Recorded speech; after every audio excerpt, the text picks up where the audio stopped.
There is a meat delivery service that has been saving my butt on my son's Little League nights and long schoolwork evenings with my teenager, but it would also take a lot of work out of meal prep too.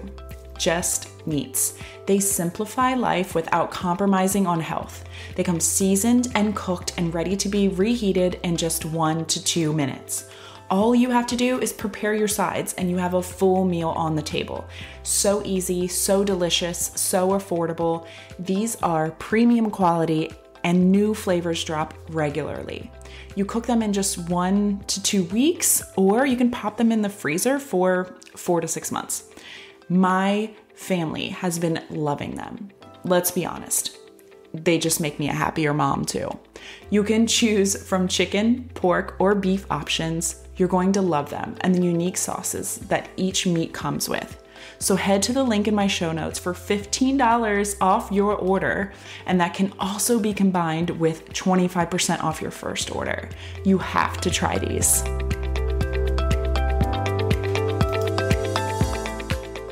Hello, friends, and welcome back to another episode of Elevate with Erica.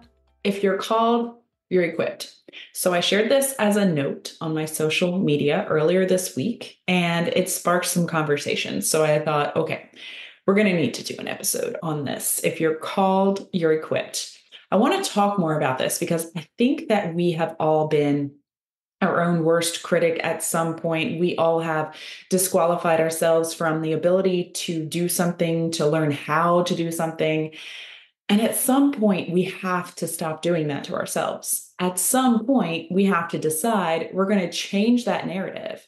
And we could be talking about ourselves out of the joy that could add to our lives, the connections that we could make while pursuing that thing, the places that that thing could lead us to, the opportunities, the doors that it could open for us, the pathway it could be to something else. We could be talking ourselves out of the very thing that we were created to do. And I'm not saying that this needs to be some big grandiose thing like, hell, right now I just want to learn how to make a sourdough starter. I'm a baker, cookies and pies specifically, and I'm telling myself that I won't be able to make the sourdough bread when so many people are doing it that aren't bakers. So why not me? Why am I telling myself I can't when I actually want to? I love bread. I love baking.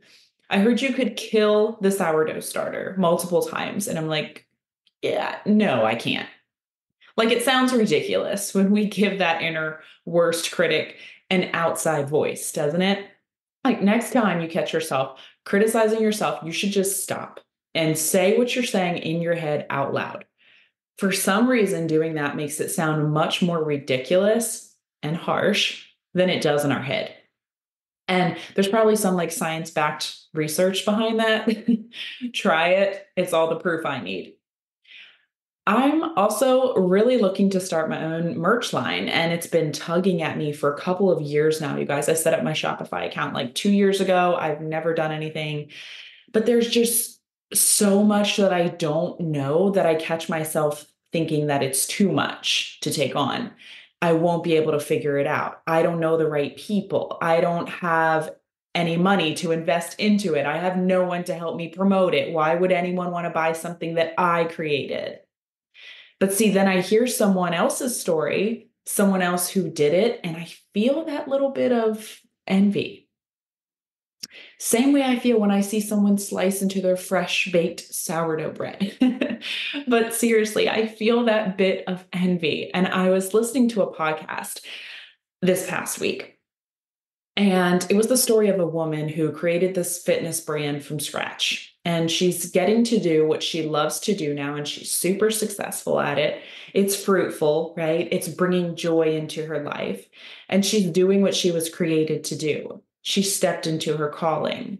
So I started feeling that envy, and almost without even realizing it, my inner worst critic comes into the conversation and starts filling my head with thoughts of, you don't have the connections that she has. You're not as driven. You don't focus enough to achieve something like that. How do you even begin that kind of thing? What are like those beginning baby steps? Like, how did she get it off the ground? How would I even get the ball rolling? There's too much that I don't know. I can't do that.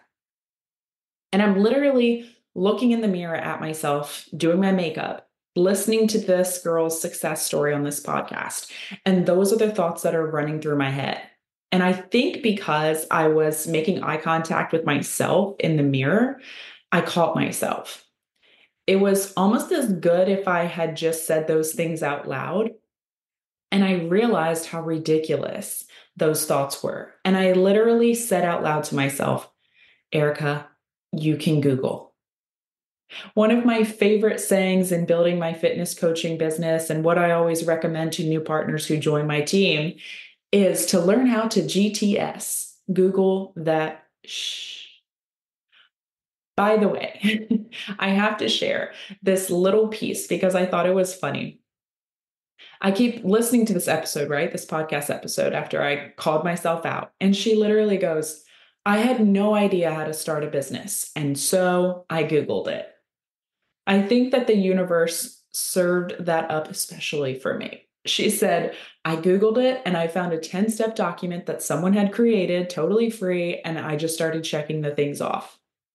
Now, it takes more than a 10-step document, right, to start a business, but it was a starting point for her. It got her to take action. It was the baby steps that she needed to gain momentum. And today she's living in her calling because of that 10-step document. So if you're called, you're equipped. If you're called, what does that mean? Name the high power that you worship, God, the universe, both, or another.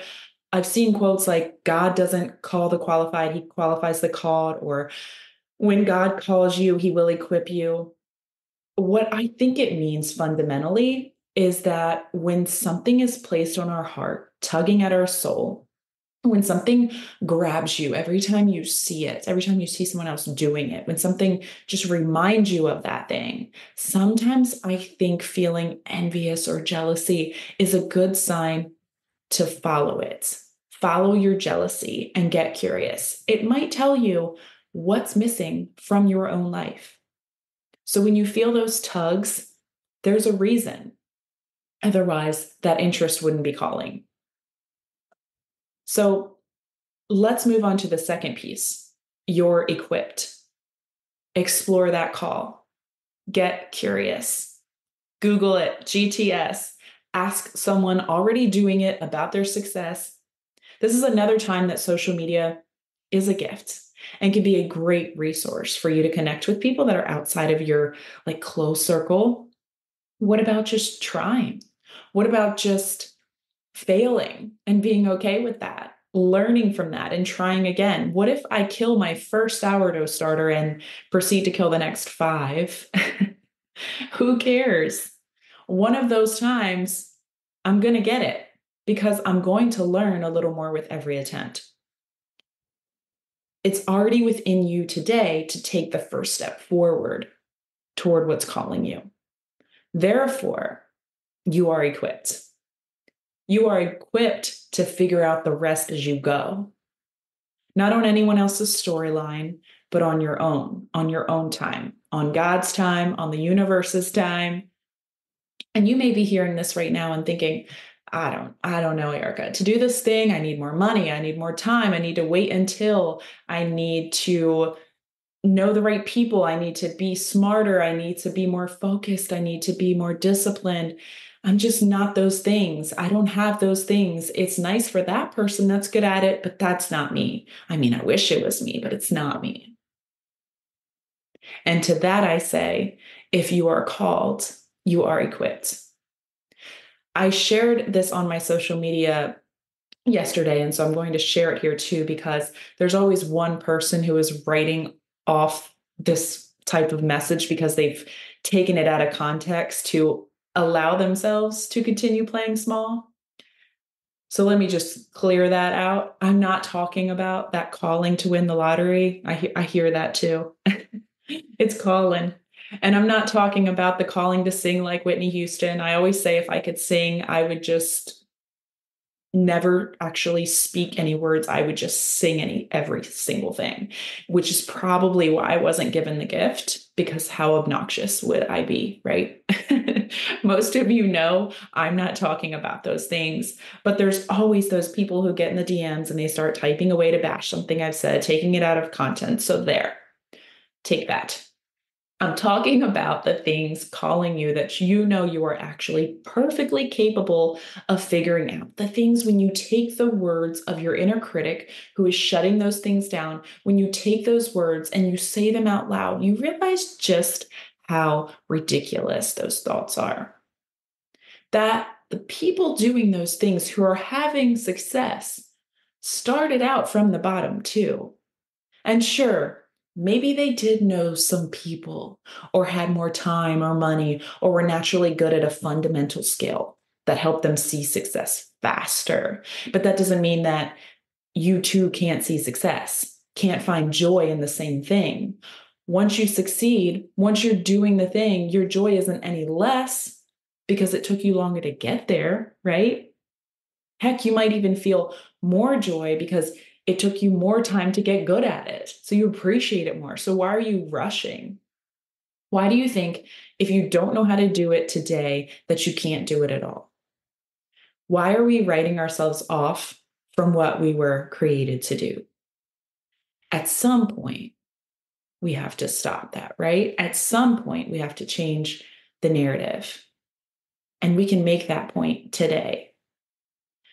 First and foremost, I was serious about catching yourself, catching your inner worst critic, stopping them in their tracks when they're trying to disqualify you, catching that inner voice when you start to feel a bit of jealousy and bashing someone else too. I want you to stop and go somewhere where you can say the things that you're thinking out loud to yourself. It's going to require an incredible level of self-awareness, but it's going to lead to amazing things, action, joy, and progress in your own life. I promise you. When you hear those thoughts out loud, you're going to realize how little truth there is in them. And you're also going to realize how harsh and damaging those words are. If you feel like you lack confidence, a look there. Second, listen to your calls. And that's going to require you to hush the noise of the world sometimes so that you can hear those things and feel the world again. Social media eats up so much of our free time that we can't hear what's calling us. We forget to do the things that actually bring us joy. We forget what those things even are. We're just so consumed by something all of the time. And this is why so many of us do our best thinking in the shower, right? Because it's finally quiet. And third, own that you are equipped to take that first step and that you're equipped to figure out the rest along the way. Recognize that being equipped doesn't mean there will be zero failure. There will be, I assure you. Those failures are opportunities to get better. Being equipped just means it's within you to figure it out. It's figure outable. You have a track record of figuring things out. It's called being an adult and being a parent. We are just figuring things out. So you can figure this thing out too. I'm going to share with you 3 of my callings that I've been feeling lately. These are the things where I feel a little sting of jealousy every time I see someone else successful at it. Ready? They're a little random and they have nothing to do with each other. My merch line that I already shared, sourdough bread, and playing guitar. What are yours? Feel free to share them with me. Reach out to me on social media. Give them a voice. It's scary. Just do it anyway. Thank you so much for hanging out with me today. If you enjoyed this episode, please share it with a friend that you think should hear this too, or share it on your social media and be sure to tag me so that I can personally thank you. This show wouldn't have the listener base that it does without you. I need your help and I appreciate you taking a minute or two to do that. Remember, if you're feeling that tug towards something, if it keeps popping up in your life, don't dismiss it. Lean into it, explore it. Because if you're called, you're equipped. Take a moment to pause and reflect on those inner dialogues that are holding you back. Say them out loud, and you'll often find that they lose their power. It's okay to start small and to take those baby steps towards your dreams. I shared with you some of my recent callings, and I would love to hear yours too. So please connect with me on social media and let's give those callings a voice together. If you give me permission, I'll even share them in my stories. Thank you for being a part of this community, for your support, and for believing in the journey of growth and self-discovery. Together, we're going to change the narrative in our minds, right? And we're going to step into the joy and fulfillment that we were created for. Until next episode, friends. E. If you've been listening to this podcast for a while or receiving my newsletters, then you know I am a big fan of Flowdesk. If you haven't heard of Flowdesk before, it's a beautiful, intuitive email marketing tool that I use to consistently email my list. Before I signed up for Flowdesk, I rarely sent out newsletters, and I wasn't leveraging email marketing to its full potential in my business. I struggled to find a tool that was easy to use with customizable designs that helped me stay true to my brand. But once I decided to move to Flowdesk, the difference it made in my business was huge. Since signing up over 3 years ago, I've sent countless emails. It's become a vital tool for me to market my business and make money. Here are some of the top reasons I love using it. First, it's really intuitive and easy to use. They have tons of beautiful templates that give me a starting point and ensure my emails look great on all devices. I can load my brand elements like my logo, colors, and fonts so that each email looks consistent and on brand. And it's so easy to create subscriber segments through Flowdesk's opt-in forms, which helps me organize my list and send my subscribers hyper-personalized content based on their interests. They also have a brilliant analytics tool, which tells me really useful information about my subscribers and how they're interacting with my emails. There are so many things I love about using Flowdesk, but one of the best parts is that I can have unlimited emails and subscribers for one flat rate forever. If you want to check it out, you can head to my link in the show notes, which will give you 50% off your first year. Flowdesk has definitely been one of the tools that has had the biggest impact on my marketing, and I can't wait for you to check it out.